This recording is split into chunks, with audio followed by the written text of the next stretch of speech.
जय महाराष्ट्र, स्वागत आहे तुमचं आपल्या लोकप्रिय यूट्यूब चॅनलवरती। योजना करू या लोकप्रिय यूट्यूब चॅनल आपण जर सबस्क्राईब केलं नसेल तर आपण सबस्क्राईब करू शकता, बेल आयकॉनला ऑल प्रेस करू शकता।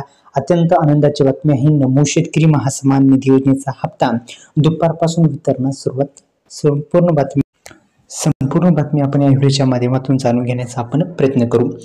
तर एकंदरीत महाराष्ट्र सरकारने नमो शेतकरी महासन्मान निधी योजना मध्ये चांगला बदल केला आहे। आधी शेतकऱ्याला वर्षाला 6,000 रुपये आता मिळत आहेत आणि या गरजू शेतकरी बांधवांसाठी एक आनंदाची बातमी आहे।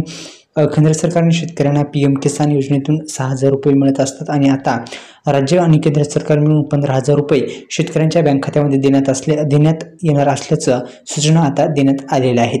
सरकारने ही योजना पूर्णपणे डिजिटल संगणकावरून केली आहे, त्यामुळे आता शेतकऱ्यांना कार्यकाळात धावपळ करण्याची गरज नाही। घरबसल्या तुम्ही स्टेटस वगैरे काढून काय प्रॉब्लेम असेल तर दुरुस्त करून घेऊ शकता। सरकारने ही पूर्णपणे डिजिटल केलेली आहे। या पैशामुळे शेतकरी आपली जे चांगले बियाणे आहे, खते आहे, औषध आहे घेऊ शकतात। त्यांच्या पिकाचे जे उत्पन्न आहे ते सुद्धा आणि उत्पन्न सुद्धा जास्त होत आहे। काही शेतकरी याचा वापर करून आधुनिक तंत्रज्ञानाचा वापर करत आहे आणि या नमो शेतकरी महासन्मान निधी योजनेचा तुम्हाला जर हप्ता पाहिजे असेल तर ही काम करणं सुद्धा फार महत्त्वाचं आहे।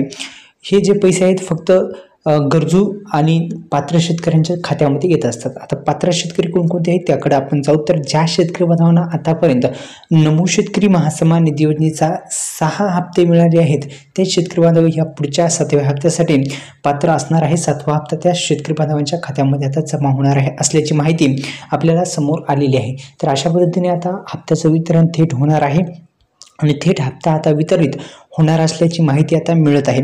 आता जे शेतकरी बांधव आहेत, ज्या शेतकरी बांधवांना पीएम किसान योजनेचे हप्ते मिळतात त्या शेतकरी बांधवांना याचा पण आता हप्ता थेट वितरित